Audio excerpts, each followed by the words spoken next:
राजस्थान में है, करीब 500 किलोमीटर कवर होगा और 6 जिले से गुजरेंगे।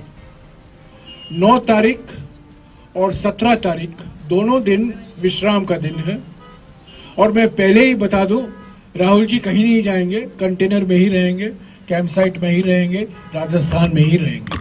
9 तारीख और 17 तारीख।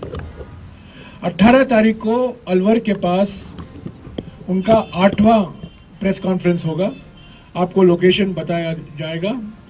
18 तारीख 1 बजे को उनकी प्रेस से भेंट वार्ता होगी, करीब 40-45 मिनट की होगी। आज हमारे साथ मुख्यमंत्री जी हैं और पीसीसी अध्यक्ष भी हैं, वो आपको राजस्थान और भारत जोड़ो यात्रा के बारे में विस्तार से बताएंगे।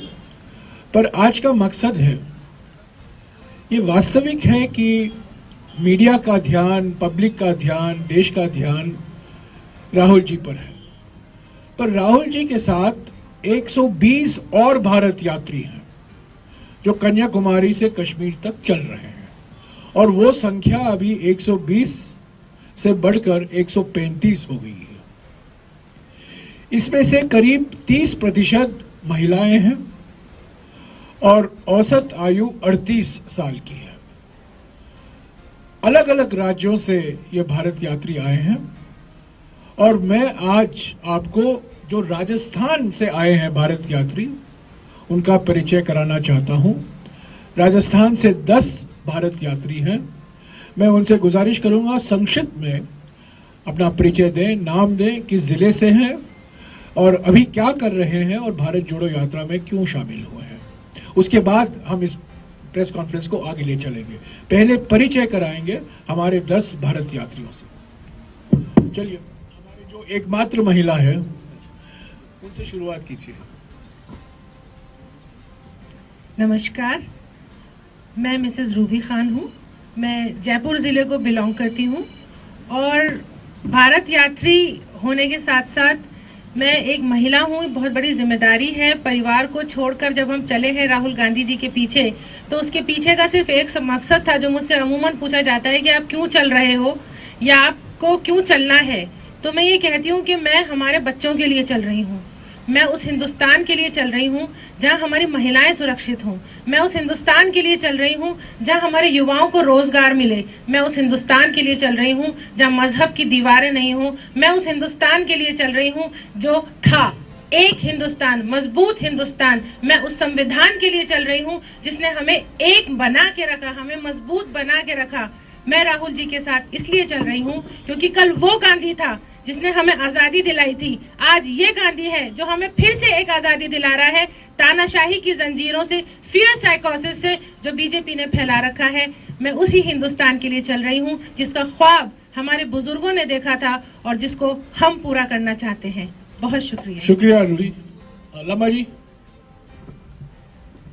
नमस्कार, मेरा नाम सीताराम लांबा है। मैं सीकर जिले का रहने वाला हूं और कांग्रेस कार्यकर्ता हूं। वर्तमान में मैं राजस्थान सरकार में राजस्थान युवा बोर्ड का अध्यक्ष हूं।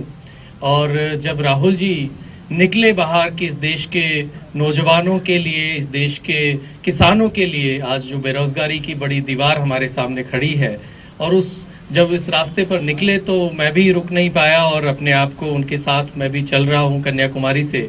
और आज लगातार लगभग 2 महीने बाद हम लोग राजस्थान अपनी धरती पर पहुंचे हैं और पूरे हिंदुस्तान को पैदल देखना शायद हमारे लिए एक सपने जैसा था और कभी किसी ने हम में से सोचा नहीं था कि हम कन्याकुमारी से चलकर अपने प्रदेश में लौट कर आएंगे, राजस्थान होते हुए हम कश्मीर जाएंगे। एक अनुभव है इस देश को जानने का और राहुल जी जो काम लेकर निकले हैं, जो सपना लेकर निकले हैं इस देश के संविधान को बचाने का, इस देश के जो लोग महंगाई के खिलाफ लड़ रहे हैं, जो भुखमरी से जूझ रहे हैं, उस जो मुद्दे इस देश में कहीं खो गए हैं आपाधापी में, जहां धर्म की आंधी चलाई जाती है, उनमें मुद्दों की लड़ाई लेकर राहुल जी चल रहे हैं। हम सब उनके साथ कदम से कदम मिलाकर चल रहे हैं और आज आपके साथ में हैं। धन्यवाद। शुक्रिया। नमस्कार, मेरा नाम जाबर शेरावत है। मैं जयपुर से बिलोंग करता हूं और अभी प्रेजेंट में कांग्रेस का एक कार्यकर्ता हूं। और भारत जोड़ो यात्रा में मैं राहुल जी के साथ कश्मीर से कन्याकुमारी तक पूरा चलना है। सॉरी कन्याकुमारी से कश्मीर तक चलना है। इससे जुड़ने का मेरा जो मुख्य मकसद था वो था किसान आंदोलन, क्योंकि किसान आंदोलन इतने दिन चला, साल भर से ज़्यादा चला। वो जब ये सरकार अपने अन्नदाताओं की नहीं सुन सकती तो किसकी सुनेंगे? हमारे जैसे बेरोजगारों की तो क्या सुनेंगे? तो किसान हमारे देश की रीढ़ की हड्डी है और उसी से प्रभावित होकर के मैं इसी यात्रा में राहुल जी के साथ चला हूँ। धन्यवाद। नमस्कार, मेरा नाम जगदीश बिश्नोई है। मैं जालोर जिले से हूँ। कांग्रेस सेवा दल यंग ब्रिगेड काम करता हूँ। और जब ये यात्रा निकली तो जो चल रही देश की हालात में देखकर हम साथ में शामिल हुए। और मेरा तो यही कहना है कि मीडिया बड़े भाई है और विपक्ष छोटा भाई है। जब यात्रा 7 तारीख को चालू हुई तब बड़ा भाई विदेश से लाए हुए चीता को दिखा रहा था। दूसरे दिन जब लाखों लोग साथ चल रहे थे तो मीडिया दिखा रही थी कि चीता को बच्चा होने वाला है। मैं तो इतना ही निवेदन करता हूं, जो देश में चल रहा है वो दिखाने का प्रयास करें। बहुत बहुत धन्यवाद। मेरा नाम विजेंद्र सिंह महलावत है। मैं अलवर डिस्ट्रिक्ट कांग्रेस कमेटी का वाइस प्रेसिडेंट हूं, अलवर से बिलोंग करता हूं। और आप लोगों के लिए सबसे खास बात यह है, मुख्यमंत्री जी सहित आप सभी इस बात पे गर्व कर सकते हैं कि मैं इस डेलीगेशन, इस पूरे यात्रा का जो ग्रुप है हमारा, जो राहुल जी के साथ चल रहा है, उसमें सबसे सीनियर सदस्य हूं।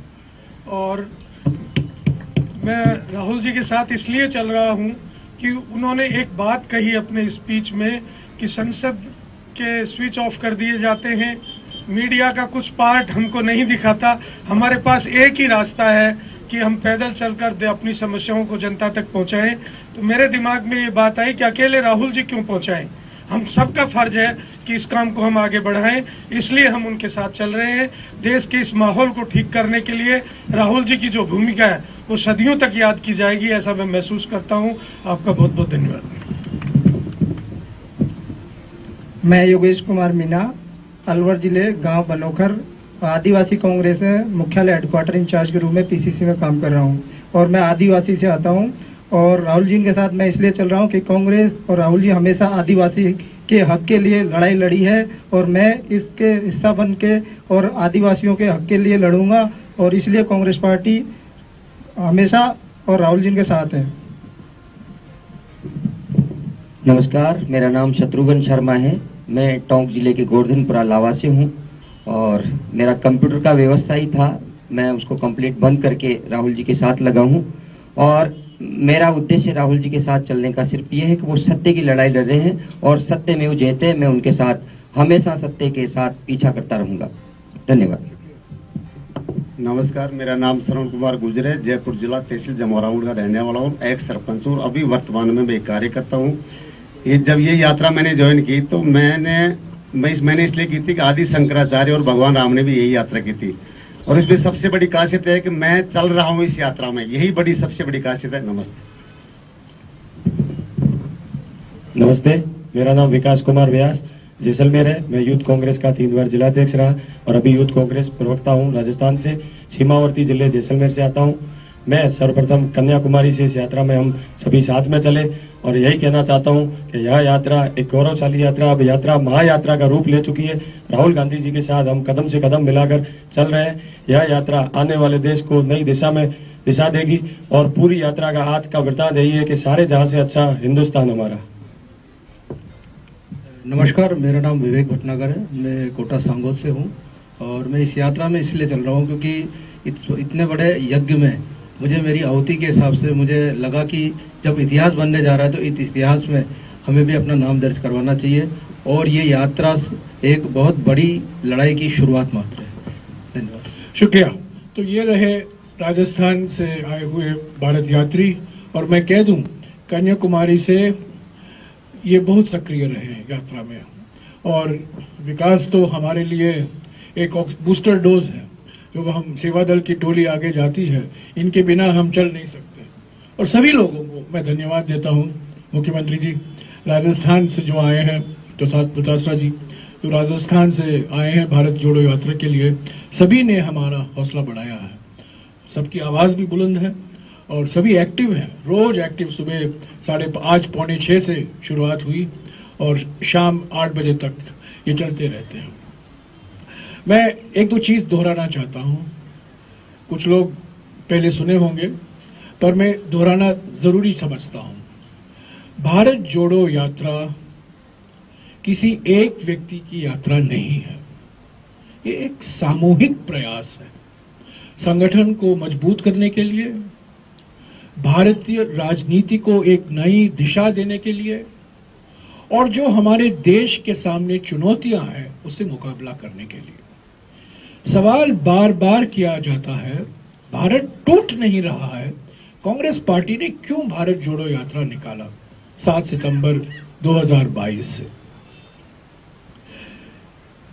3 मुद्दे हैं, 3 चुनौतियां हैं। प्रधानमंत्री की नीयत और प्रधानमंत्री की नीतियों के कारण भारत की टूटने की संभावना बढ़ी।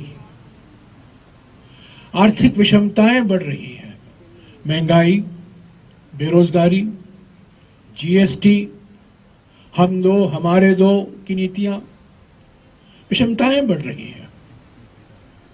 इससे हम कमजोर हो रहे हैं और भारत की टूटने की संभावना बढ़ रही है। संभावना, खतरा है। दूसरा चुनौती है सामाजिक ध्रुवीकरण। सामाजिक ध्रुवीकरण को जानबूझकर चुनावी फायदे के लिए प्रोत्साहन दिया जा रहा है। धर्म के नाम पर, भाषा के नाम पर, जाति के नाम पर, प्रांत के नाम पर विभाजनकारी विचारधारा बहुत सक्रिय है। इससे भी खतरा है भारत को। और तीसरी बात, राजनीतिक तानाशाही हकीकत बन गई है और इस राजनीतिक तानाशाही का नतीजा है वन नेशन वन मैन। एक ही व्यक्ति पर सारे राजनीतिक अधिकार हैं। संविधान का नजरअंदाज किया जा रहा है और संवैधानिक संस्थाओं को कमजोर किया जा रहा है। तो इन 3 खतरों के खिलाफ हमारी आवाज उठाने के लिए, कांग्रेस पार्टी की आवाज उठाने के लिए ये भारत जोड़ो यात्रा निकाला गया है। राहुल गांधी जी मुख्य यात्री हैं और देश की निगाहें उन पर हैं, पर 120 अभी 135 भारत यात्री भी हैं और भी सेवा दल के कार्यकर्ता हैं। बहुत लोग, करीब 200-250 लोग चलते हैं राहुल जी के साथ। तो एक सामूहिक प्रयास है और इसका असर, प्रत्यक्ष असर, पहला असर कांग्रेस संगठन पर पड़ रहा है। अभी तक हम 7 राज्यों से गुजरे हैं, ये 8वां राज्य है और सभी राज्यों में कांग्रेस संगठन, खास तौर से युवा पीढ़ी, एक नई जान आई है, नई जोश आई है। ये हमारी संगठन के लिए संजीवनी के माफिक है। इसके अलावा जो सवाल पूछे जाते हैं, क्या इसका असर चुनाव पर पड़ेगा? 2023 राजस्थान में चुनाव होने वाले हैं, 2024 को लोकसभा में चुनाव होने वाले हैं। मैं साफ कह दूं, ये चुनाव जीतो यात्रा नहीं है, चुनाव जिताओ यात्रा नहीं है। हम उम्मीद करते हैं कि इससे संगठन मजबूत होगा, सक्रिय होगा और इसका फायदा हमें चुनाव में मिल सकता है। 26 जनवरी 2023 से भारत जोड़ो यात्रा का दूसरा चरण शुरू होगा। कल संचालन समिति की बैठक हुई, अशोक गहलोत जी मौजूद थे और यह तय किया गया कि 26 जनवरी से लेकर 26 मार्च 2023 तक हाथ से हाथ जोड़ो अभियान चलाया जाएगा। ये त्रिस्तरीय अभियान है। बूथ और ब्लॉक के स्तर पर यात्राएं होंगी, जिले के स्तर पर अधिवेशन होंगे और राज्य के स्तर पर रैली होगा। त्रिस्तरीय अभियान है 2 महीने के लिए। ये दूसरा चरण है। अभी के मुताबिक हम 24 दिसंबर के रात को दिल्ली पहुंचेंगे। वहाँ करीब 4 दिन हम रुकेंगे, क्योंकि हमारा जो कंटेनर है उसका मेंटेनेंस होना ज़रूरी है। आज सुबह मेरे कंटेनर में नल काम नहीं कर रहा था, किसी कंटेनर में बिजली का कनेक्शन चला गया है। ये सब छोटी छोटी चीज़ें रिपेयर करने की ज़रूरत है। करीब 3-4 दिन लगेंगे, उसके बाद फिर से हम शुरू करेंगे। और ये मानकर चल रहे हैं कि 26 जनवरी के पहले श्रीनगर में राहुल जी और भारत यात्री जो हैं वो तिरंगा फहराएंगे।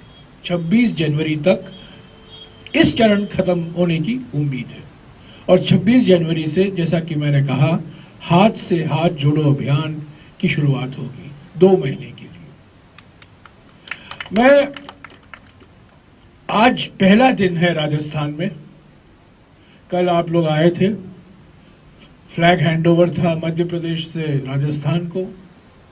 और मुझे खुशी है ये आपको बताने में कि 15 दिन के बाद मेरे जान के लिए कोई खतरा नहीं है, क्योंकि मैं ऐसे सड़कों पर चल रहा हूं जहां मैं चल सकता हूं।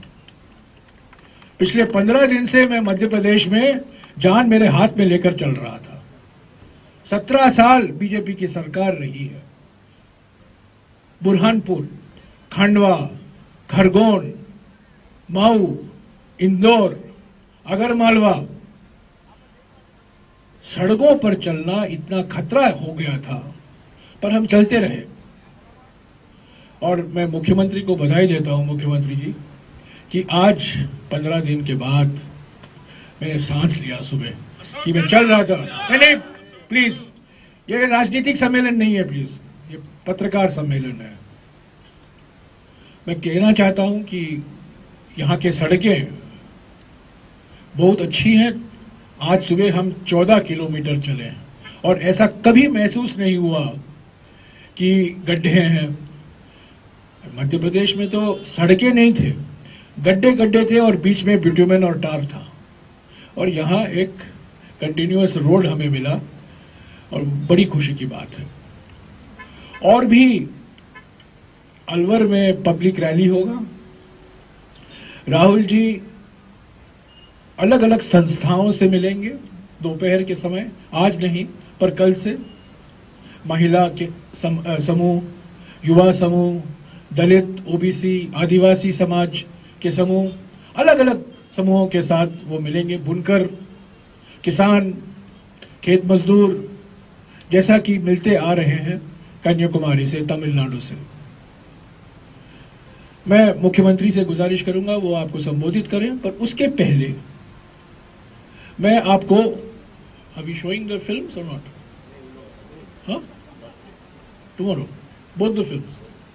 अच्छा, हमने कुछ फिल्में बनाई हैं भारत जोड़ो यात्रा के जो थीम है उसको लेकर। हम कल उसको रिलीज करेंगे। कल 11 बजे को एक और पत्रकार सम्मेलन होगा, तब हम रिलीज करेंगे। आज मैं अशोक गहलोत जी से गुजारिश करूंगा कि वो कुछ शब्द आपसे कहें और बाद में आपके सवाल अशोक जी, मैं और पीसीसी अध्यक्ष लेंगे। पहले पीसीसी अध्यक्ष बोलेंगे, उसके बाद में गहलोत साहब बोलेंगे।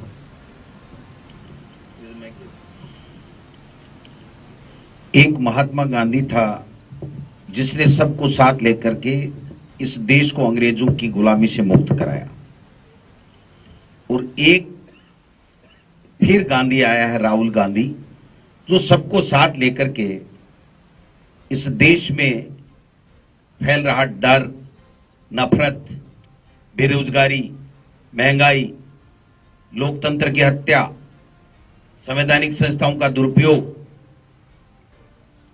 इन सब से मुक्त कराने के लिए सबको साथ लेकर के कन्याकुमारी से कश्मीर तक भारत जोड़ो यात्रा कर रहा है। गांधी जी सबको साथ लेकर के देश आजाद कराने में कामयाब हुए थे। मैं उम्मीद करता हूं कि राहुल गांधी जी इस देश में जिस उद्देश्य से भारत जोड़ो यात्रा निकाल रहे हैं उन उद्देश्यों में सफल होंगे।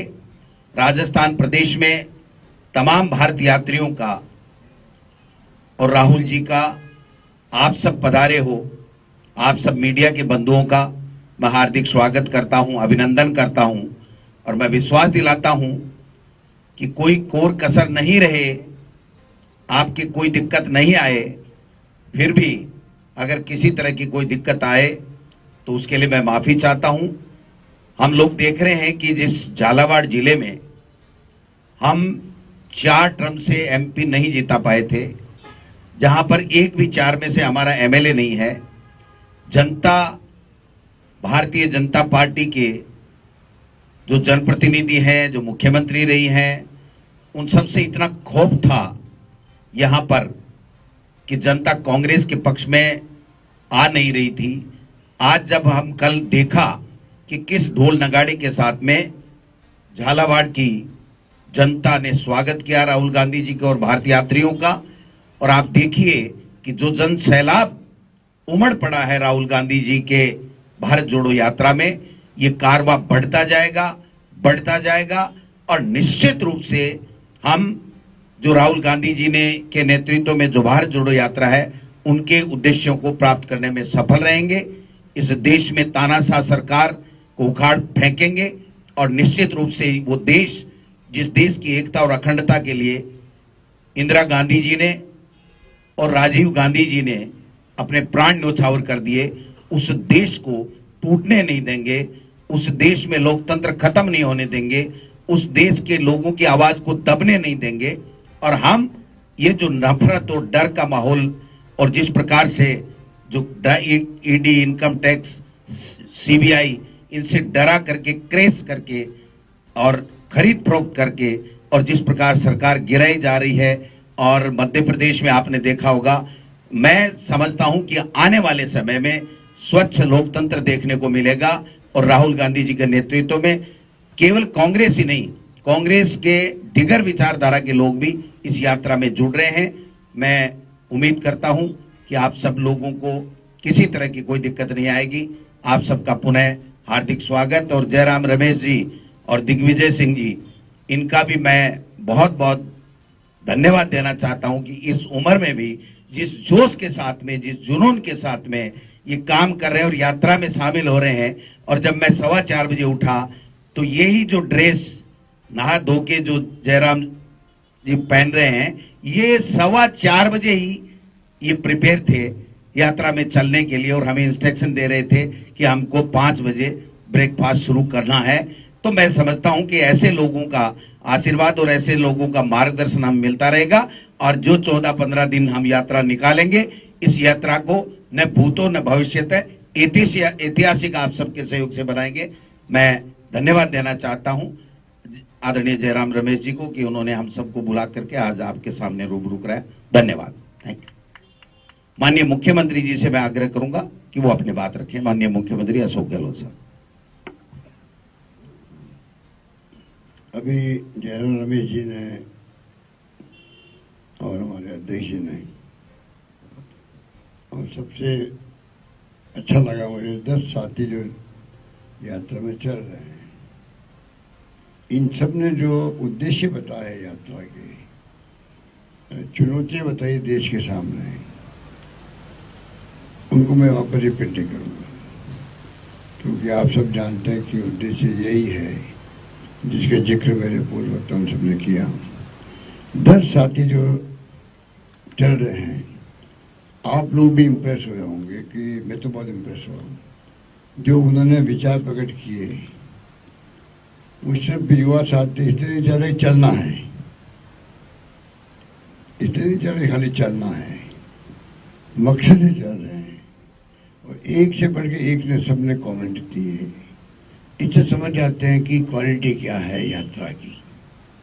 आप समझ सकते हैं कि जो 135 लोग चल रहे हैं यात्रा लगभग, उन सब के सोच क्या है, विचार क्या है, प्रतिबद्धता क्या है, ये बहुत बड़ी बात है। कार्यक्रम चलाना बहुत आसान काम होता है, चलो ठीक है नेता साथ चल रहे हैं, चलो साथ मिलना हो जाएगा, बात करने के पैसे हो जाएगा, वो नहीं है।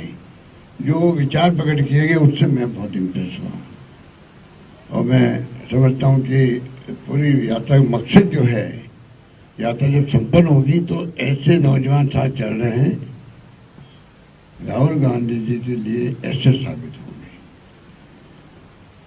अभी मुझे कल मिले दो, एक तो मिले हमारे मिस्टर सोहेल हाशमी जो UAE से आए हैं, अचानक मिल गए कि मैं NRI हूँ और मैं यात्रा के लिए आया हूँ, अच्छा लगा। फिर देखा था मेरे एक साथी और आ रहा है बेल्जियम से, अतुल भंडारी, वो भी पहुंच गए। तो कहने का मतलब ये है कि आज ये यात्रा जो है, जो ध्यान आकर्षित कर रही है, देश का नहीं दुनिया का कर रही है। दुनिया जो जहाँ विशेष रूप डेमोक्रेसी है, दुनिया के उन मुल्कों में जहाँ डेमोक्रेसी है, उनके लिए बहुत बड़ा संदेश है यात्रा, बहुत बड़ा संदेश है। और जो डेमोक्रेसी नहीं है, उनके लिए बहुत बड़ा संदेश है कि राहुल गांधी नाम का एक नौजवान जो गांधी के बताए रास्ते पर सत्य अहिंसा के मार्ग पर चल पड़ा है, कारवा लेकर चल पड़ा है, और जिस आह्वान किया है कि खाली कांग्रेस नहीं, कोई भी व्यक्ति जो विश्वास करता डेमोक्रेसी के अंदर, जो जन समस्या देश की है, उसका एहसास उसको है, देशवासी को, वो सब यात्रा से जुड़ गए। कल ही मैंने कहा हर राज्य का यात्रा एक मार्ग से चल रही है, हर राज्य का जहाँ यात्रा नहीं जा रही है, उनके हर जिले का, हर गांव का, हर परिवार तक यात्रा का संदेश है। क्योंकि मुद्दे ऐसे लिए राहुल जी ने, महंगाई की मार इतनी भयंकर है, कमर तोड़ रही है, बेरोजगारी से असंतोष फूट रहा है। और मैं कहना चाहूँगा केंद्र सरकार को, समय रहते हुए समझ जाइए, राहुल का जो आह्वान है, राहुल जी की हुंकार है, ये आह्वान नहीं है, हुंकार भरी है कि समय रहते महंगाई कम करो, समय रहते हुए बेरोजगारी कम कराओ, कोई स्टेप नहीं उठाए जा रहे हैं, और समय रहते हुए देश में शांति सद्भावना माहौल बनाओ। प्रधानमंत्री जी को बार बार हम कहते हैं, आप अपील क्यों नहीं करते हो कि इंसान नहीं मैं बर्दाश्त करूंगा? आप क्यों नहीं कहते हो कि देश में प्यार मोहब्बत भाईचारा रहना चाहिए? आप क्यों नहीं कह रहे हो? कहना चाहिए। कुछ तो सब बातें आ जाती है, राहुल जी कह रहे हैं कि इनकम टैक्स, ED, CBI के दबाव, इलेक्शन कमीशन ऑफ इंडिया में दबाव, जुडिशियल दबाव, कहाँ जा रहा देश, कहाँ जाएगा किसी को नहीं मालूम। तो यात्रा ऐसे समय में हो रही है जहाँ पर पूरा देश चिंतित है। वो चिंता व्यक्त कैसे कर सकता है? एक तरीका होता है। राहुल जी ने पूरे मुल्क की भावनाओं को रिप्रेजेंट करते हुए यात्रा का, एक भारत जोड़ो यात्रा का निर्णय किया। जोड़ो जोड़ो भारत जोड़ो हमारे लिए बहुत शानदार रिस्पॉन्स मिल रहा है। राजस्थान में प्रवेश किया है, हम उनका स्वागत पुण्य करते हैं। दिग्विजय सिंह जी ने, जयराम जी ने बीड़ा उठाया है, तो मैं समझता हूँ भगवान की कृपा से अभी तक बहुत यात्रा शांति से निकली है, सद्भावना पैदा हुई है। आपस में जिस रूप में एक के बाद एक राज्यों में जिस प्रकार रिस्पॉन्स मिल रहा है, जब यात्रा पूरी होगी, वो पूरी नहीं होगी, यात्रा संपन्न होने के साथ साथ में शुरू होगी वापस, जिसका नाम दिया है, क्या नाम दिया आपने? हाथ से हाथ जोड़ो। तो ये अब ये रुकने वाला नहीं है, ये रुकने वाला नहीं है। अब ये हाथ से हाथ जोड़ो, ये चलेगा। और किसी भी रूप में आज बीजेपी भी चिंतित हो गई है, विचलित हो गई है, उसी पे बिहेव कर रही है। राहुल जी पे यात्राओं में कई आरोप लगते हैं। अभी साथ को दे रहा है यात्रा का, देशवासी दे रहे हैं, सोशल मीडिया दे रहा है। मेरा आरोप है मीडिया पर, विशेष रूप से नेशनल मीडिया पर, उसने यात्रा को बाइकाट कर रखा है, बाइकाट कर रखा है, बहिष्कार कर रखा है। हमारे साथी बैठे हुए हैं, इनकी कोई गलती नहीं है, आप तो अपना धर्म निभा के आगे भेज देते हो। दबाव में है केंद्र के इनके नेता, क्या इनके मालिक लोग, इनके संपादक। मेरा आरोप है उनके ऊपर कि वो उन्होंने बाइकाट किया है, बहिष्कार किया है। इतनी बड़ी योजनाओं को क्या आप पूरे देश को नहीं दिखाओगे कि क्या कन्याकुमारी से रवाना हुई यात्रा और रास्ता में पहुंची है, तो क्या गजब का जो सोशल मीडिया देखते हैं वो गर्व करते हैं कि किस प्रकार से लाखों लोग जुड़ रहे हैं। इसका मतलब क्या हुआ? इसका मतलब वो नेशनल मीडिया जो साथ नहीं दे रहा है उसको सामाजिक सरोकार से मतलब नहीं है जिसके लिए मीडिया बना है। चौथा स्तंभ है ये, इसकी वजूद है, इसका इम्पोर्टेंस है जो हम बचपन से देखते आए कि मीडिया जो है ये चौथा स्तंभ है देश का। 3 स्तंभ नहीं है खाली डेमोक्रेसी के साथ में। और चौथा स्तंभ अपनी भूमिका निभाने पूरी तरह फेल हो गया है। राहुल गांधी की यात्रा को, क्या अडवाणी जी की यात्रा निकली थी तो पूरे देश की मीडिया ने उसको नहीं उठाया? किस यात्रा को नहीं उठाया?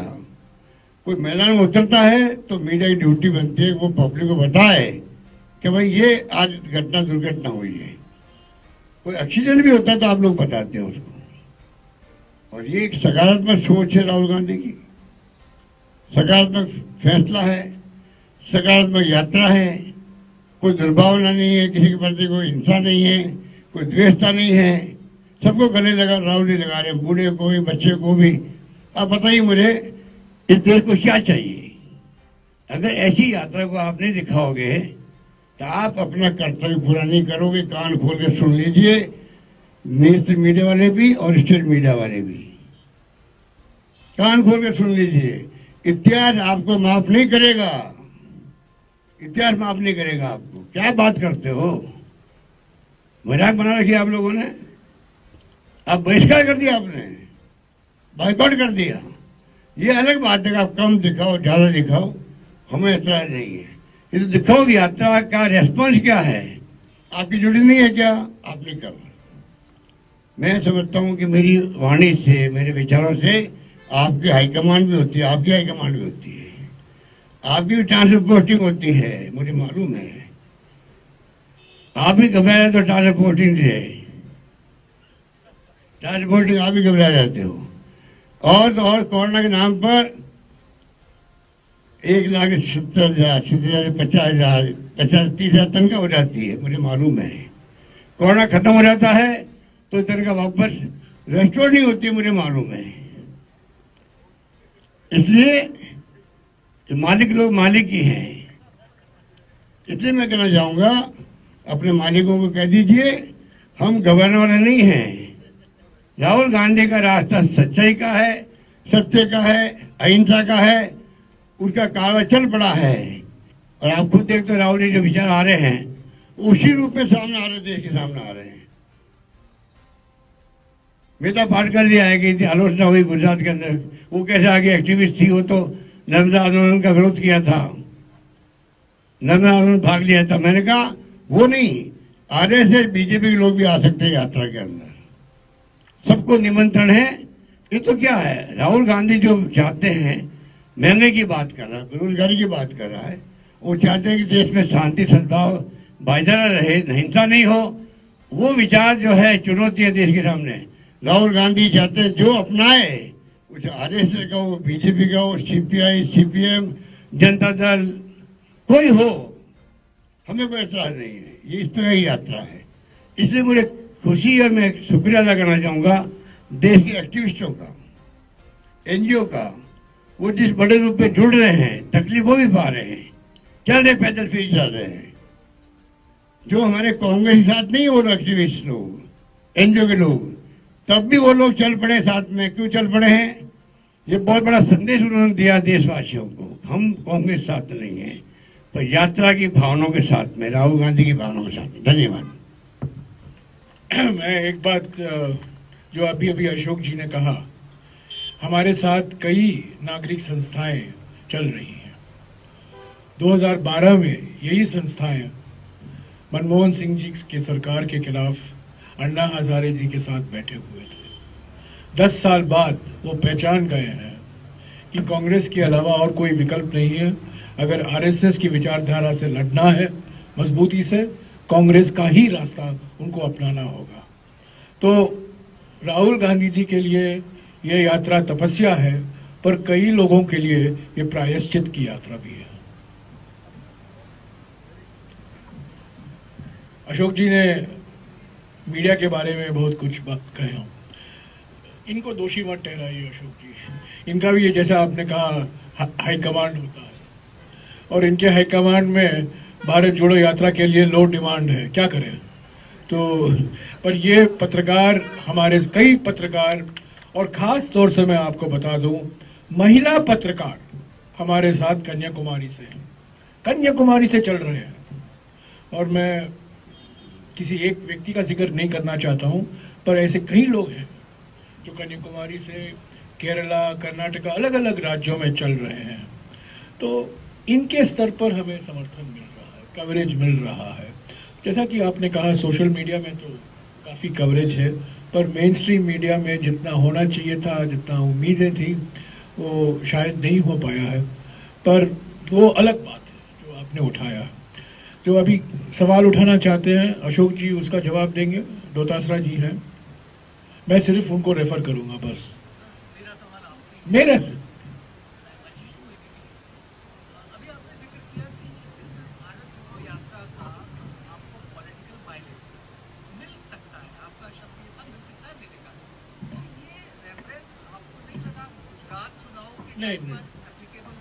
नहीं, मैं आपको बता दूं, कन्याकुमारी यहाँ है, कश्मीर यहाँ है, हम यहाँ से यहाँ जा रहे हैं, हम यहाँ से यहाँ गुजरात, गुजरात से यहाँ हम हिमाचल, और हिमाचल से यहाँ कश्मीर नहीं जा सकते थे। ये सबसे सीधा रास्ता है, ज्योग्राफिकली और सिक्योरिटी के नज़रिए से ये सबसे सीधा रास्ता था, 2750 किलोमीटर का।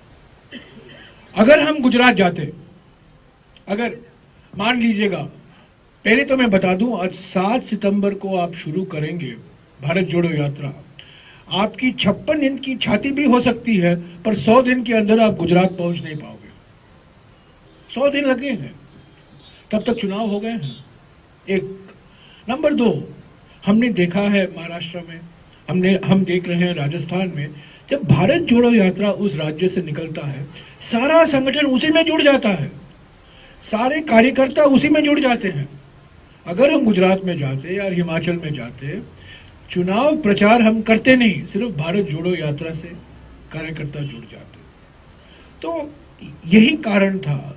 कई राज्य हैं, हम 12 राज्यों से गुजर रहे हैं, पश्चिम भारत में और खास तौर से पूर्वी भारत में कई राज्यों से हम गुजर नहीं रहे हैं। उसके लिए अलग से हम विचार कर रहे हैं, अगले साल पश्चिम से लेकर पूर्व तक भी यात्रा निकाला जा सकता है। पर जो मैंने कहा, ये चुनाव जिताव यात्रा नहीं है। उसका मकसद ये है कि हमने चुनाव के नजरिए से नहीं देखा।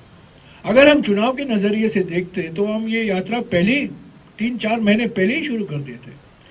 ये यात्रा, मैं राजस्थान मुख्यमंत्री और पीसीसी अध्यक्ष को धन्यवाद देना चाहता हूं कि ये विचार उदयपुर में शुरू हुआ। 15 तारीख 2022 को जब सोनिया जी अपने अंतिम भाषण में उन्होंने इसका ऐलान किया कि भारत जोड़ो यात्रा निकाला जाएगा, 2 दिन पहले उस पर बातचीत हुई थी उदयपुर में। तो एक तौर से आप मानकर चल सकते हैं कि उदयपुर से ही ये विचार निकला है भारत जोड़ो यात्रा का। तो ये चुनाव से कोई लेना देना नहीं है। और मैंने कहा कि इसका फायदा हमें शायद हो सकता है, हो ऑटोमेटिक नहीं है, हमें काम करना पड़ेगा, संगठन को सक्रिय होना होगा। इसीलिए हमने हाथ से हाथ जोड़ो अभियान शुरू की। तो मैं नहीं मानकर चल रहा हूं कि 2023 में या 2024 में भारत जोड़ो यात्रा का बहुत बड़ा असर होगा। असर होगा अगर हम इसको सीरियसली फॉलो अप एक्शन लेंगे।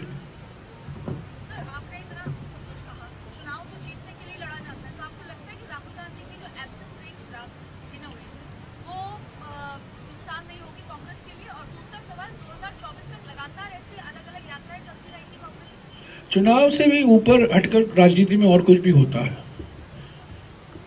राजनीति में विचारधारा भी एक चीज होती है, और सिर्फ हम चुनाव लड़ने के लिए हम मशीन बन जाएं, ये गलत नजरिया है राजनीतिक पार्टी के लिए।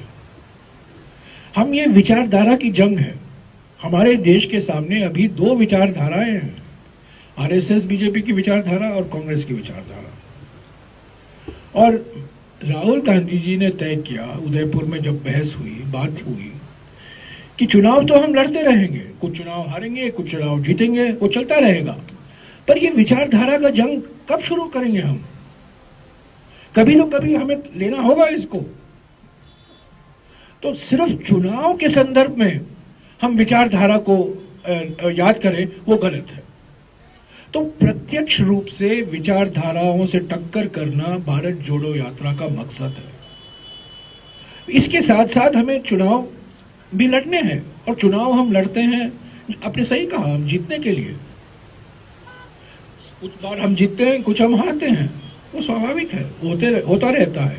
पर ये जो भारत जोड़ो यात्रा का मकसद है, मैं समझता हूं भारत ऐसे मोड़ पर है, अगर कांग्रेस पार्टी भारत जोड़ो यात्रा नहीं निकालती, जो आर्थिक विषमताएं जिसका जिक्र मैंने किया, सामाजिक ध्रुवीकरण जिसका मैंने जिक्र किया, और राजनीतिक तानाशाही जिसका मैंने जिक्र किया, वो इतना भयंकर तरीके से फैल जाता और हमारे लिए इतना खतरनाक होता कि हमारे संविधान खतरे में होता, लोकतंत्र खतरे में होता, हमारा कॉन्स्टिट्यूशन जो रिपब्लिक है, गणतंत्र है, वो भी खतरे में होता। ये आलोचना होती है। देखिए, हमारे देश में अगर आप एक चीज करें ना, 5 लोग पूछेंगे ये नहीं, क्यों नहीं किया, ये कैसे नहीं हुआ, वो कैसे नहीं हुआ, सवाल उठते रहेंगे। ये वास्तविक है और सवाल उठाने जाने चाहिए। पर मैं पहले ही बता दूं कि हमें पूरी जानकारी थी कि चुनाव होने वाले हैं, न केवल गुजरात या हिमाचल में, पर और अलग अलग राज्यों में भी होने वाले हैं। अभी फरवरी मार्च से लेकर उत्तर पूर्वी राज्यों में पहले चुनाव होंगे, बाद में कर्नाटक में चुनाव होंगे। तो ये चुनाव होता रहेगा। पर ये आइडियोलॉजिकल बैटल कौन लड़ेगा? कांग्रेस की एक कमी रही है, पिछले 30, 35, 40 सालों में हमने चुनाव को प्राथमिकता दी है। आइडियोलॉजिकल बैटल पर हमने उतनी प्राथमिकता नहीं दी है जितना देना चाहिए था, और आज वो दे रहे हैं राहुल गांधी जी और भारत यात्री इस भारत जोड़ो यात्रा के संदर्भ में। I'll come back to you. कुछ मुख्यमंत्री से भी पूछिए ना यार।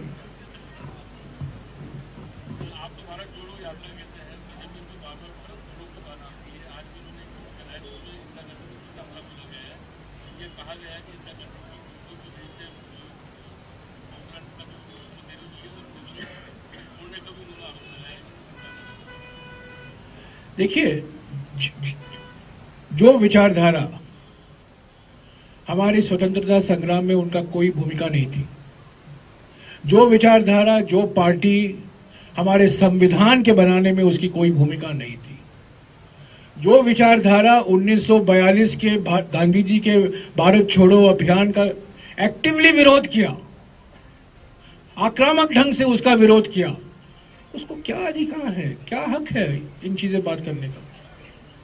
तो मैं इसको गंभीरता से नहीं लेता हूं। और जैसा कि मैंने कहा,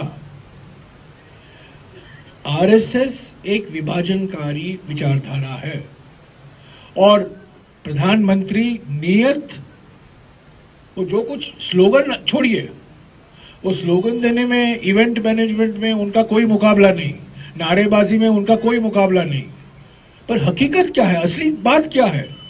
जिस तरीके से इकोनॉमी पर, जिस तरीके से समाज पर, किस तरीके से राजनीति पर हमेशा विभाजन करने की प्रयास की जा रही है, वो हमारे देश के लिए खतरा है। यही असली तोड़ने वाले हैं, तोड़ने वाले ये हैं।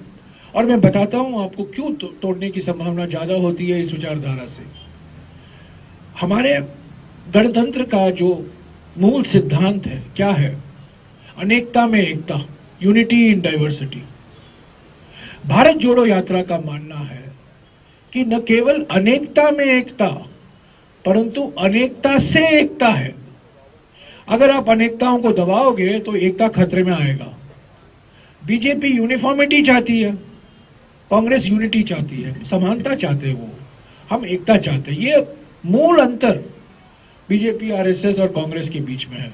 तो हम पर तोड़ने, जो हम कह रहे हैं ना कि हम तोड़ रहे हैं, बिल्कुल गलत है। हम कहां तोड़े? हम तो पाकिस्तान को तोड़े। 1971 में हम पाकिस्तान को तोड़े।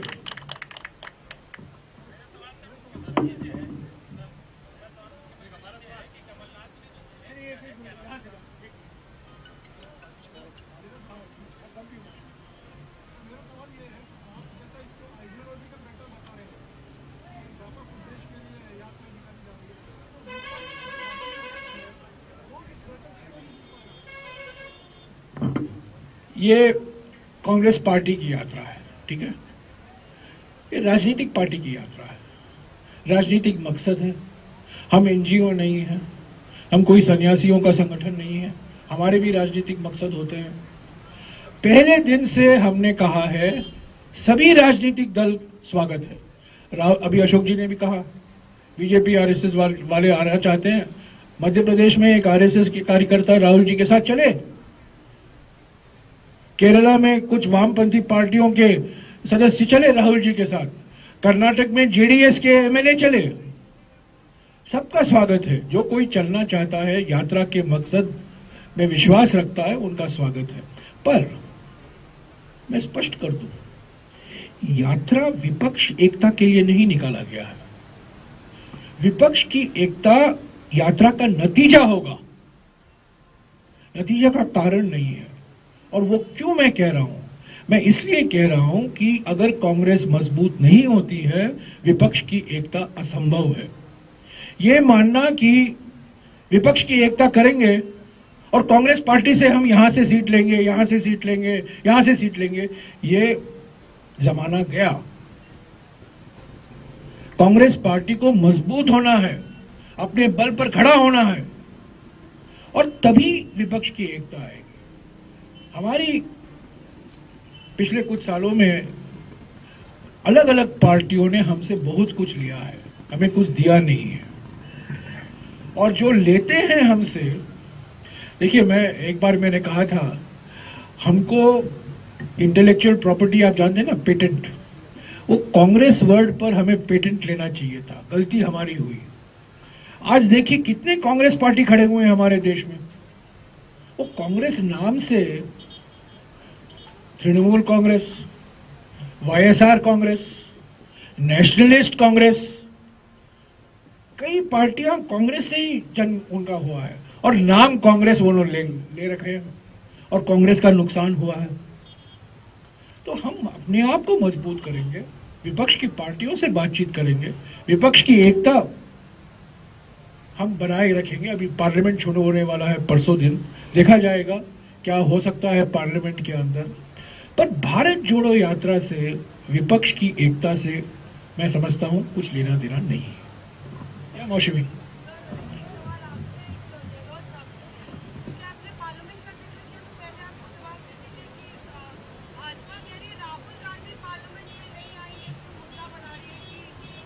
जब राहुल गांधी पार्लियामेंट में आते हैं उनको बोलने नहीं दिया जाता, जब समिति में जाते हैं उनको उनके सवाल का जवाब नहीं मिलता। भारत जोड़ो यात्रा में निकले हैं, सब लोग देख रहे हैं, लाइव स्ट्रीम हो रहा है, और हम लोग दिल्ली 24 तारीख को पहुंचेंगे। 25 तारीख संडे है, 26, 27, 28 और 28 को मेरे ख्याल में आखिरी दिन है। तो वो 3 दिन मैं भी नहीं रहूंगा पार्लियामेंट में। राहुल गांधी को छोड़िए ना, मैं भी नहीं रहूंगा, मेरा 100% अटेंडेंस है। दिग्विजय सिंह जी नहीं रहेंगे। हम कहीं छुट्टी नहीं मना रहे हैं, हम यहाँ भारत जोड़ो यात्रा में लगे हुए हैं। और बीजेपी को यह सवाल पूछने की क्या अधिकार? उनके प्रधानमंत्री तो कभी पार्लियामेंट में आते ही नहीं है।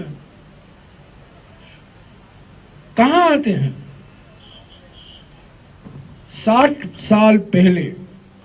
साल पहले जब चीन का आक्रमण हो रहा था हमारे देश पर, तब के प्रधानमंत्री लोकसभा में बैठकर, राज्यसभा में बैठकर अपनी सरकार की आलोचना सुन रहे थे। चीन का आक्रमण हो रहा था और पार्लियामेंट सेशन में था, और 2.5 साल से राहुल गांधी जी चीन पर सवाल उठा रहे हैं। सीमा पर क्या चुनौतियां हैं, इस पर बहस होने दीजिए। 22 महीने से ये बहस नहीं हो पाया है पार्लियामेंट में। एक तरफ एक प्रधानमंत्री जो बैठते हैं जब आक्रमण हो रहा है, सुनते हैं अपनी सरकार की आलोचना, और दूसरी तरफ एक प्रधानमंत्री मौनी बाबा जो आते ही नहीं है। और उन्होंने कहा जून के 2020 में कि वहां से तो कोई आया ही नहीं है, हमारे जमीन पर कोई इंकर्शन नहीं हुआ है। तो ये सवाल जो उठाते हैं ना, राहुल गांधी नहीं है, राहुल गांधी कहाँ है? सड़क पर हैं। कौन से सड़क पर हैं? राजस्थान के सड़क पर हैं, हरियाणा के सड़क पर हैं, पंजाब के सड़क पर हैं। तब तक जम्मू और कश्मीर तक भी जाएंगे, पर खास तौर से हम राजस्थान के सड़क पर होंगे जहां ये पार्लियामेंट सेशन होगा। Speech in Hindi. Excuse me. Respected for Pandit Davji, President ISKCON Bangalore, our Honorable Chief Minister Sri Basavaraj Bommai, our former Chief Minister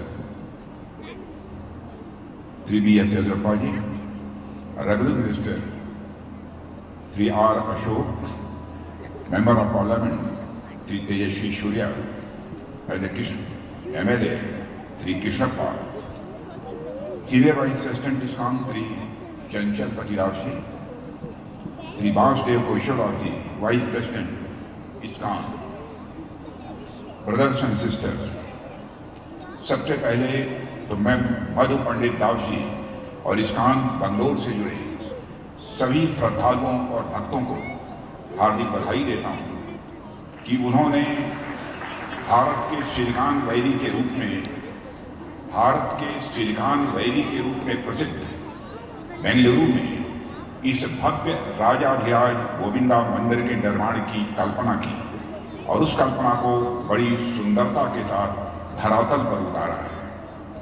आप सभी कृष्ण प्रेमियों के बीच उपस्थित होकर मुझे आनंद की अनुभूति हो रही है।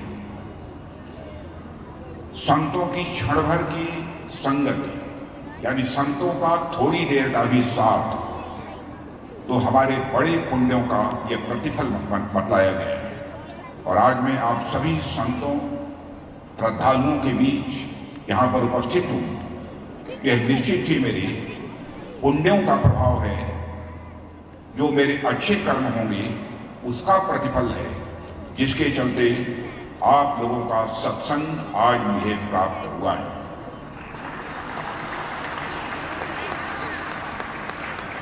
आज गीता जयंती है।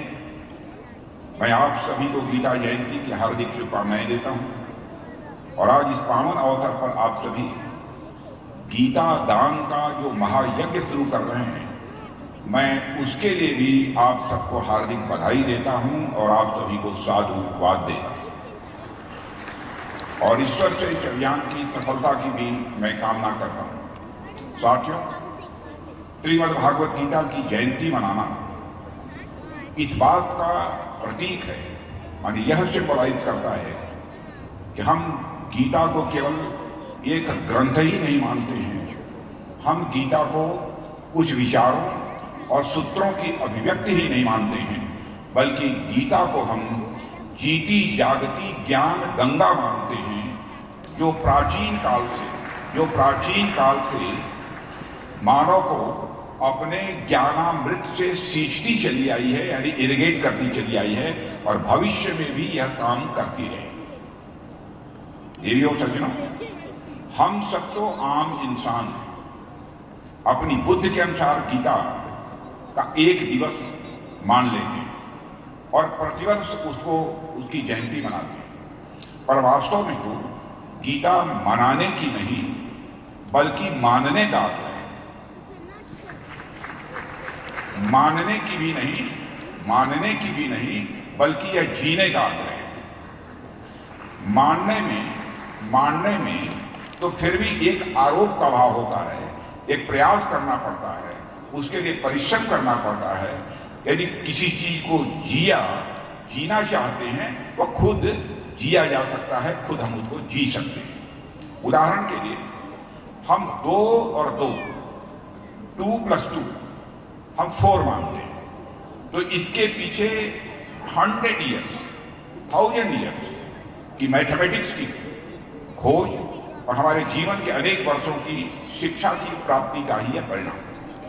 फिजिक्स हो, केमिस्ट्री हो, बायोलॉजी हो, मैथमेटिक्स हो, यह सब आप तब मानते हैं जब आपको यह सिखाया जाता है। आपको मैथमेटिक्स सिखाई जाती है, टीच करता है टीचर, केमिस्ट्री भी, फिजिक्स भी, बायोलॉजी भी, मैथमेटिक्स भी, और आपके ऊपर आरोपित किया जाता है, इम्पोज किया जाता है। यह लंबे समय बाद आप अपने घर जाते हैं और द्वार पर मिट्टी से खेलता आपको अपना बच्चा, छोटा सा बच्चा दिखाई देता है, तो वह बच्चा आपसे आकर लिपट जाता है और आपका मन प्रसन्न हो जाता है, आपका मन पुलकित हो जाता है। क्या पुलकित होना यानी आपके मन का प्रसन्न होना, यह आपको किसी ने सिखाया?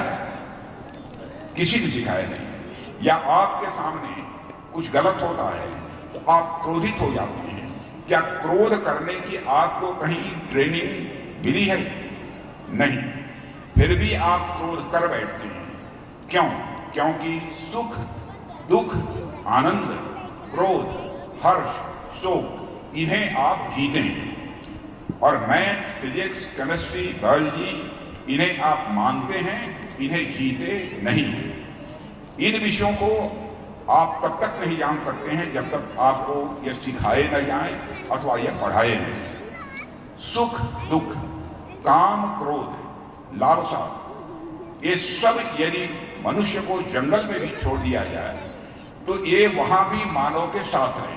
सुख भी रहेगा, जंगल में आप रहें, दुख भी रहेगा, काम, क्रोध, लालसा, सब कुछ रहेगा। ये सब भाव मानव हृदय से अंतर्निहित भाव है, और जो अंतर्निहित भाव हैं, जो मनुष्य के हृदय में रहते हैं, जो अनादिकाल से चले आ रहे हैं, उनका कोई एक विशेष दिन नहीं होता है, कोई एक विशेष दिवस नहीं होता। मित्रों, आप मैथ्स की हिस्ट्री निकाल सकते हैं और किसी को फादर ऑफ मैथमेटिक्स घोषित कर सकते हैं। आप फिजिक्स, केमिस्ट्री, बायोलॉजी, ज्योग्राफी की हिस्ट्री निकाल सकते हैं और किसी न किसी को इनका फादर यानी जन्मदाता आप डिक्लेयर कर सकते हैं। आप हिस्ट्री की भी हिस्ट्री निकाल सकते हैं और किसी को फादर ऑफ द हिस्ट्री आप घोषित कर सकते हैं, पर आप अपने मन की हिस्ट्री नहीं निकाल सकते हैं और किसी को फादर ऑफ मन किसी भी सूरत में आप घोषित नहीं कर सकते। आप आत्मा की, परमात्मा की, सुख दुख की, राग विराग की हिस्ट्री नहीं निकाल सकते हैं और इनका कोई फादर नहीं आप घोषित कर सकते हैं। इनका उद्भव दिवस, किस दिन इनका उद्भव हुआ, किस दिन इसका जन्म हुआ, या आप ज्ञात नहीं कर सकते हैं और इनकी जयंती भी आप कभी नहीं मना सकते। गीता भी मैं समझता हूं अनादिकाल से चले आ रहे मानवीय भावों को उदात्त करने का यानी उसको प्रकट करने का एक माध्यम है। गीता शाश्वत है, गीता नित्य है, गीता निरंतर है, गीता सत्य है। इसलिए गीता का कोई एक दिवस न होकर हर एक दिवस होना चाहिए, मेरा यहां है। फिर भी यह मान्यता है कि गीता गोविंद के बुखार बिंदु से आज निकली थी। श्रावण की अगहन की एकादशी जिसे हम लोग कहते हैं, इसलिए आज हम गीता का विशेष स्मरण कर रहे हैं।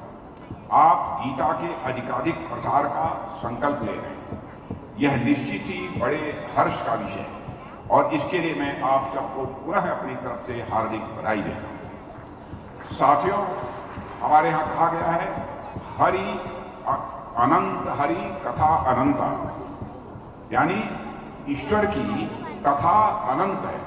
ईश्वर के बारे में जो कुछ भी कहिए, आप बिल्कुल इन्फिनिटी तक चले जाइए, तब भी ईश्वर के गुणों का पूरा वर्णन आप नहीं कर सकते। हरि अनंत हरि कथा अनंता की भांत गीता भी मैं समझता हूं ये अनंत है और इसकी व्याख्या यह भी अनंत है। इसलिए अब तक जिन ग्रंथों के सर्वाधिक भाष्य मिलते हैं, गीता उनमें से एक है। स्वामी विवेकानंद, महात्मा गांधी, महर्षि अरविंदो, लोकमान्य तिलक ने गीता को अपने अपने ढंग से देखा है और उस पर अपने विचार उन्होंने प्रकट किए हैं। चौथे अध्याय में भगवान कहते हैं, ये यथा मां प्रपद्यन्ते तास्तथैव भजाम्यहम्, यानी भक्त मुझे जिस प्रकार से देखते हैं मैं उन्हें वैसे ही देखता हूं जैसे भक्त हमको देखते हैं। गीता भी मेरी नजर में उसी प्रकार है। इसे जो जैसे देखता है यह उन्हें वैसे ही दिखाई पड़ती है। जो इसे ज्ञान की दृष्टि से देखता है उसे इसमें ज्ञान योग दिखाई देता है। जो इसे कर्म की दृष्टि से देखता है उसे इसमें कर्म योग दिखाई देता है। और इसे भक्ति की दृष्टि से देखता है उन्हें इसमें भक्ति योग दिखाई देता। और एक चौथी चीज होती है भक्ति समन्वित ज्ञान युक्त निष्काम कर्म योग। यानी इस दृष्टि को कोई देखेगा तो उसे भक्ति समन्वित ज्ञान युक्त निष्काम कर्म योग भी गीता में ही दिखाई देगा और किसी दूसरे ग्रंथ में दिखाई नहीं देगा। गीता को मैंने अभी तक जितना समझा है वह यह कि गीता मानव जीवन के अंतस में उतरने और आत्मालोकन इंट्रोस्पेक्शन करने का भी एक माध्यम है। साथियों, गीता हमें ऐसा सूत्र प्रदान करती है जिसके सहारे हम अपनी आत्मा का दर्शन करते हैं। आज इंसान को बाहरी दुनिया की बड़ी चिंता रहती है। दिल्ली में क्या हो रहा है, अमेरिका में क्या हो रहा है, लंदन में क्या हो रहा है, फ्रांस में क्या घटित हो रहा है, इसकी बड़ी चिंता रहती है। और हमारे मन में क्या घटित हो रहा है, हम किस ओर जा रहे हैं, इसे देखने के लिए अपने अंतर्मन में झांकने की फुर्सत किसी को नहीं होती। हम बाहरी दुनिया में इतने खोए होते हैं, उसमें ही हम सुख यानी हैप्पीनेस ढूंढने लगते हैं। क्योंकि यह जगत नश्वर है, नष्ट होना ही है। इसकी गतिविधियां, सारी एक्टिविटी वह भी नश्वर है, उसके नष्ट होना ही है। इसलिए इनसे जो मनुष्य बधा है वह सुख क्षणिक होता है और वह सुख तुरंत समाप्त होने वाला होता है, यानी नश्वर भी होता है। और गीता हमें अंतर्मन की ओर इंट्रोस्पेक्ट करने के लिए ज्ञान देती है। आत्मा से गीता हमको जोड़ती है, जो परमात्मा का ही एक अंश है, जो शाश्वत है, इटर्नल है, और जो अनश्वर है, यानी जो कभी नष्ट नहीं किया जा सकता। इसलिए संसार को केंद्र में रखने वाला प्राणी दुख प्राप्त कर सकता है, पर आत्मा को सेंटर में रखने वाला प्राणी सुख दुख से ऊपर उठकर परम आनंद की प्राप्ति कर सकता है। देवियों और सज्जनों, गीता मानव को आसक्ति से अनासक्त की ओर ले जाती है और मानव को परमात्मा के साथ जोड़ती है। जिसने अपने आप को स्वयं परमात्मा के साथ जोड़ लिया, उसके लिए राग क्या, विराग क्या, जीवन क्या, मृत्यु क्या, वह तो सदैव के स्थिर प्रज्ञ हो जाता है।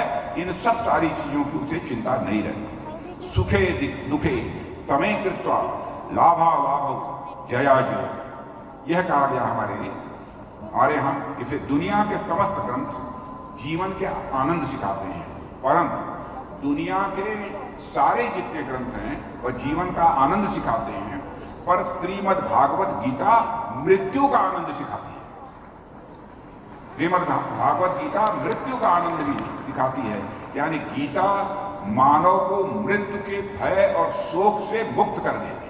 यानी मृत्यु से भी व्यक्ति को डर नहीं लगती। जो गीता पढ़ेगा और गीता को आत्मसात कर लेगा, उसे मृत्यु से भी भय नहीं।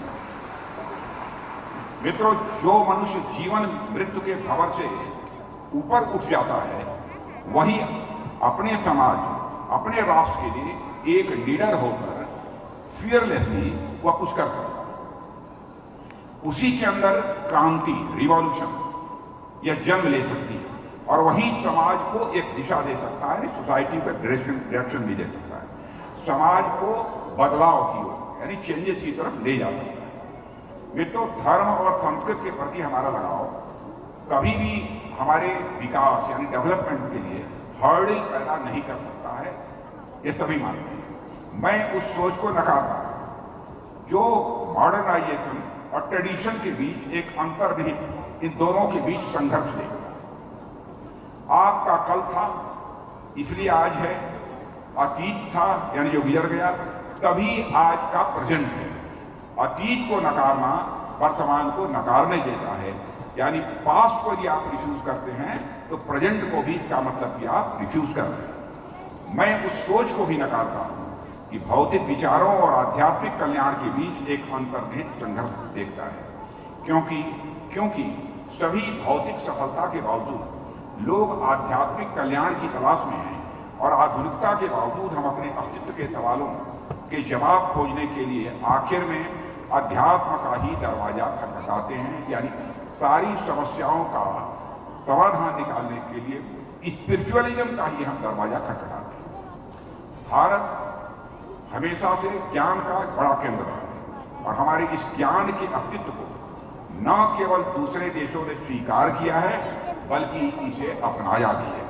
यानी गीता के पढ़ने वाले, गीता के जानने वाले, गीता पर स्पीच करने वाले केवल भारत में ही नहीं मिलेंगे, दुनिया के अधिकांश देशों में आप चले जाइए तभी मिलेंगे जो गीता पढ़ते हैं और गीता बोलते हैं और गीता का अपने जीवन में पालन करते हैं। यह सत्य है कि भगवत गीता ने दुनिया के कई महान और प्रसिद्ध लोगों को न केवल प्रभावित किया है बल्कि उनके जीवन को भी पूरी तरह से बदल दिया है। गीता ने दुनिया में बहुत सारे ऐसे महान पुरुष हैं जिनकी जिंदगी को ही बदल दिया है। गीता के अंदर वह ताकत है। हेनरी डेविड थोरो अमेरिका के प्रसिद्ध प्रकृतिवादी एक फिलोसफर थे और पोएट थे।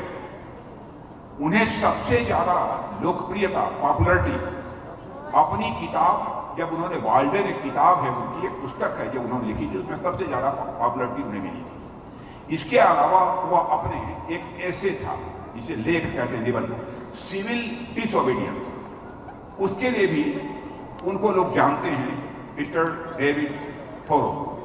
यह हेनरी डेविड थोरो भारतीय दर्शन यानी इंडियन फिलॉसफी और स्पिरिचुअलिज्म से यह काफी प्रभावित थे, काफी इंप्रेस थे दोनों चीजों से। उन्होंने अपनी प्रसिद्ध की पुस्तक वाल्डेन में एक उन्होंने बुक लिखी है जिसका नाम वाल्डेन है। उसमें श्रीमद् भागवत गीता का कई बार उल्लेख किया है, इसको कई बार मेंशन किया है कि श्रीमद् भागवत गीता में क्या लिखा है। अमेरिका के भी फिजिक्स के क्षेत्र में जो रॉबर्ट ओपेनहाइमर, वो कहा जाता है कि परमाणु बम, एटम बम बनाने वाले सबसे यदि आगे कोई रहा है तो जनक जिसे कहा जाए, फादर, तो ओपेनहाइमर। परमाणु परीक्षण के समय, एटॉमिक टेस्ट के समय उन्होंने भगवत गीता का उल्लेख किया और उन्हें उस वक्त भगवान कृष्ण द्वारा अर्जुन को दिया गया वह उपदेश याद आया, जब वह अर्जुन से कहते हैं कि तुम केवल अपना कर्तव्य निभाओ। यानी जब वह न्यूक्लियर टेस्ट हो रहा था तो उस समय ओपेनहाइमर, जो कि एटम बम, न्यूक्लियर बम बनाने के फादर माने जाते हैं, उनको भगवान कृष्ण उन्हें याद है। उस समय उन्होंने श्रीमद् भागवत गीता को याद किया। उन्होंने श्री कृष्ण भगवान को कोट करते हुए कहा था, now I am become death, the destroyer of world. और ओपेनहाइमर ने कहा था कि भगवत गीता ने उनके जीवन में सबसे ज्यादा प्रभाव डाला। दूसरे देशों और सिविलाइजेशन के इन महान लोगों का जो गीता के ज्ञान से प्रभावित थे, उल्लेख करने का यह अर्थ बिल्कुल नहीं है कि हम अपने महान ग्रंथों और उसमें बताए मूल्यों के लिए बाहर से हम समर्थन यानी वैलिडेशन हम ढूंढने की कोशिश कर रहे हैं। इसका यह अर्थ नहीं लगाया जाना चाहिए, बल्कि इन लोगों को यहाँ कोट करने का सिर्फ एक कारण है कि लोग समझें कि जो इटर्नल विजडम है उसे सभी युगों में, सभी सिविलाइजेशन में और सभी देशों में सम्मान मिलता है और आज भी वह सम्मान मिलता है। देवियों और सज्जनों, आज इस मंदिर परिसर में प्रवेश करने से लेकर अभी तक पूरे समय को मैं दो शब्दों में यहाँ पर मैं एक्सप्रेस करना चाहूंगा। वे दो शब्द हैं, डिवाइन एंड सबलाइन। Divine and सबलाइन। इस स्थान का वातावरण यानी एटमॉस्फेयर इतना पवित्र है, इतना उदात्त है कि आप अपने अंदर की सभी नेगेटिव थॉट्स को तुरंत खत्म करते हुए महसूस करेंगे इस प्रीमाइस में इंटर करते हुए। ऐसा मुझे प्रतीत हुआ है। और मैं कह सकता हूं आपके संस्कार आपको ऊंचाई देते हैं, पर वह आपकी संस्कृति है, यानी कल्चर है, जो आपको गहराई देती है। और मैं मानता हूं गीता को सिर्फ एक धार्मिक ग्रंथ की दृष्टि से नहीं देखना चाहिए। इसमें निहित ज्ञान हम सब के लिए, और मैं समझता हूं खासकर युवा वर्ग के लिए, एक सोर्स ऑफ इंस्पिरेशन। गीता के बहुमूल्य उपदेशों को अपनाकर, गीता में जो कुछ भी कहा है उसे अपने जीवन में उतारकर हम जीवन में सही विकल्प चुनने में हमेशा सफल हों। हम कोई डिसीजन करना चाहते हैं, गीता का स्मरण करना चाहिए, गीता के श्लोक का हमको याद करना चाहिए। और देवियों सज्जनों, आज की परिस्थिति में भी देखा जाए तो गीता को ज्ञान से जीवन की समस्याओं का समाधान, यदि गीता का ज्ञान है तो स्वाभाविक रूप से मनुष्य अपने जीवन की बहुत सारी प्रॉब्लम्स का सलूशन वो ढूंढ सकता है। आज के युवाओं को इसे अपने जीवन शैली में, लाइफ स्टाइल में, आज के यूथ को इसे अडॉप्ट करना चाहिए। श्रीमद् भागवत गीता, देवियों सज्जनों, वेस्टर्न कंट्रीज में सेल्फ हेल्प बुक्स, मैं समझता हूँ सारे यंग बच्चे जानते हो, सेल्फ हेल्प बुक्स ये चलती है। और यह वह किताबें हैं जो पढ़ने वाले रीडर्स होते हैं, उनको व्यक्तिगत समस्याओं को हल खोजने में मदद करती है। मैं मानता हूं अगर हम गीता को अच्छी तरह से अध्ययन कर लें तो हमें किसी और सेल्फ हेल्प बुक की आवश्यकता नहीं रहेगी। और मैं आपके साथ गीता का वह संदेश भी बांटना चाहता हूं जो मैंने अपनी जीवन यात्रा में एक सीख की तरह, एक लर्निंग की तरह हमेशा अपने पास रखा है। और वह संदेश है कि जो ज्ञानी व्यक्ति, जो ज्ञानी या नॉलेजेबल व्यक्ति ज्ञान और कर्म को एक रूप में देखता है, उसी का नजरिया सही होता है। ज्ञान और कर्म, नॉलेज और एक्शन, दोनों को डिवाइड करके यदि आप देखना चाहेंगे तो मैं समझता हूं कि आप सही नतीजे पर नहीं पहुंच सकते। देवियों सज्जनों, कोई भी मनुष्य अपने विश्वास से बनता है। यदि हमारे अंदर सेल्फ कॉन्फिडेंस नहीं है तो हम अपने को जैसा बनाना चाहते हैं वैसा नहीं बना सकते। जैसा वह सोचता है वैसा ही वो बन जाता है। पॉजिटिव थिंकिंग का इससे बेहतर उदाहरण और कहीं नहीं मिल सकता। मैं मानता हूं कि हमारी फिजिकल आकांक्षाएं, माने मटेरियलिस्टिक एस्पिरेशन, एक अटूट बंधन पैदा करती हैं, हमको बांधती हैं। और इन बंधनों को तोड़ना बहुत ही कठिन काम होता है। हमें अपनी इच्छाओं, बुनियादी जरूरतों और स्पिरिचुअल कॉलिंग के बीच संतुलन बनाने की जरूरत है। मित्रों, मैं यहां पर स्पिरिचुअलिज्म की बात करता हूं। क्या होता? अध्यात्म, स्पिरिचुअलिज्म, मंदिर में जाकर पूजा करना, मस्जिद में जाकर इबादत करना, गिरजाघर चर्च में जाकर सजदा करना, यही स्पिरिचुअलिज्म नहीं है। यह एक उसका पार्ट है। मैं समझता हूं एलिवेशन ऑफ मन, मन का बड़ा होना, एलिवेशन ऑफ मन, यही स्पिरिचुअलिज्म है। एक मैथमेटिक्स के फार्मूले में यदि मैं आपको बताना चाहूं, let us consider for time being that your money is a circle. I want to say that if you increase the circumference of the circle, then in the same proportion, magnitude of sukh, magnitude of happiness, magnitude of आनंद वो लगातार उसी ratio में बढ़ता चला जाए। Mathematical equation में यदि कहना हो तो हम इसे यह कह सकते हैं कि circumference of man is directly proportional to the magnitude of sukh. Circumference of man is directly proportional to the magnitude of anand. Circumference of man is directly proportional to the magnitude of paramanand, जिससे परमात्मा की प्राप्ति हो। यह अध्यात्म है। देवियों सज्जनों, गीता की महानता और उसमें निहित शाश्वत ज्ञान के बारे में हजारों बातें कही जा सकती हैं, लेकिन मुझे लगता है कि मुझसे कहीं अधिक धर्माचार्यों और विद्वानों, मनुष्यों द्वारा जो व्याख्यान इस पर दिया गया है अथवा दिया जाएगा, उसे सुनकर हम सब अधिक आनंदित भी होंगे और उससे हम लाभान्वित भी होंगे।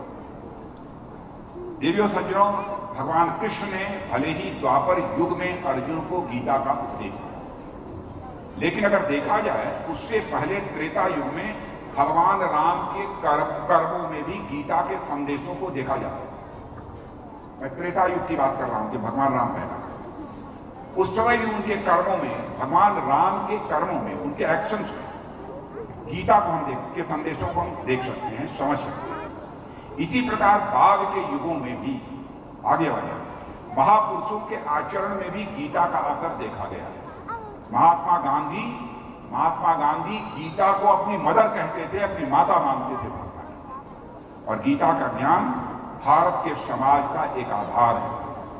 और हम सब इस बात को मानते हैं, भारत एक ऐसा देश है जो हमेशा से शांति प्रिय रहा है, पीस लविंग कंट्री रही है हमारी कंट्री है इंडिया, और हिंसा, युद्ध, यह कभी भी यह हमारा नेचर नहीं रहा। इसलिए भारत ने कभी किसी दूसरे देश पर न तो कभी अटैक किया है भारत ने, और न कभी दुनिया के किसी कंट्री की 1 इंच जमीन को भारत ने ऑक्युपाई किया है। यह भारत का कैरेक्टर है। पर दुनिया को, पूरे वर्ल्ड को यह भी समझना होगा कि अगर युद्ध और हिंसा भारत नहीं चाहता है तो अन्याय सहना और अधर्म के प्रति बिल्कुल तटस्थ रहना भी हमारे चरित्र का हिस्सा नहीं रहा। देवी और सज्जनों, एक अच्छा उदाहरण महाभारत में मिलता है। श्री कृष्ण ने तो पहले सभी प्रयास किए कि पांडवों को छल से छीना गया है और उनका राजपाट मिल जाए। बाद में उन्होंने सिर्फ 5 गांवों से भी संतोष करने का प्रस्ताव रखा। ठीक है, आपको 5 गांव मिल जाएंगे, इसको आप स्वीकार करें। पर जब अहंकार में चूक दुर्योधन ने कहा कि हम सुई की नोक, डिडल की नोट के बराबर ही आपको जमीन देने से जब मना कर दिया, तब युद्ध का शंखनाद हुआ। और तब जब युद्ध हुआ तो विजय और धर्म की स्थापना करके ही वह युद्ध समाप्त हुआ। इसलिए मैं हमेशा कहता हूं कि भारत किसी को कभी छेड़ता नहीं है, लेकिन भारत को कोई यदि छेड़ता है तो भारत उसे छोड़ता नहीं है। यही श्रीमद् भागवत गीता है। यही श्रीमद् भागवत गीता का भी संदेश है। मित्रों, गीता दान यज्ञ महोत्सव के माध्यम से भगवान कृष्ण के 700 संदेश को जन जन तक पहुंचाने और उसे लोगों को समझाने और अपने जीवन में उतारने के लिए जो प्रयत्न इस्कॉन बंगलौर निरंतर कर रहा है, उसकी जितनी भी मैं सराहना करूं वह कम है।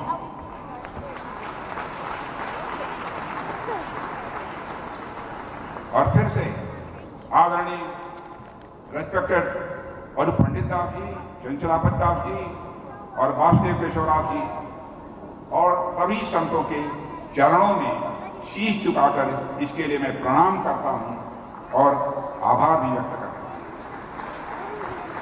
मुझे बताया गया है कि 30 दिनों तक चलने वाले इस यज्ञ के दौरान इस्कॉन बंगलौर ने 1 लाख भगवत गीता को बांटने की, डिस्ट्रीब्यूट करने की योजना बनाई। इस पर तो मैं इतना कह सकता हूं, ज्ञान के दान से बड़ा दुनिया में कोई दान नहीं। ज्ञान ही है, ज्ञान ही तो ऐसा धन है जो बांटने से बढ़ता है। ज्ञान एक ऐसी चीज है कि जितना ही लोगों को देंगे वह ज्ञान बढ़ता चला जाएगा। इस्कॉन बंगलौर का यह इफर्ट गीता के इमॉर्टल विजडम को लोगों तक पहुंचाएगा, इसका मुझे पूरा विश्वास है। और मित्रों, अंत में यही कहना है कि भगवान श्री कृष्ण ने अर्जुन को श्रीमद् भागवत गीता का जो दिव्य उपदेश दिया था, उसका उद्देश्य युगों युगों तक मानव का कल्याण करना था। भगवान श्री कृष्ण के मुख से निकली गीता का कलयुग में भी मनुष्य के बौद्धिक तथा नैतिक जीवन में एक महत्वपूर्ण स्थान है। भगवान श्री कृष्ण आप सभी को अच्छी हेल्थ दें, पीस दें आपकी लाइफ में, प्रॉस्पेरिटी दें आपकी लाइफ में, लेकिन सबसे बड़ी चीज मैं भगवान कृष्ण से प्रार्थना करूंगा कि अच्छी हेल्थ, पीसफुल लाइफ और प्रॉस्पेरिटी के अलावा सबसे बड़ी चीज जो मैं परमात्मा से मांगता हूं, आप लोगों के लिए मांगता हूं, वह परमात्मा के प्रति डिवोशन का भाव, यह मैं मानता हूं। और यही भगवान कृष्ण से प्रार्थना करते हुए और आप सभी लोगों को धन्यवाद देते हुए और इस्कॉन पूरी संस्था के प्रति आभार व्यक्त करते हुए अपना निवेदन समाप्त करता हूँ। आप सबको बहुत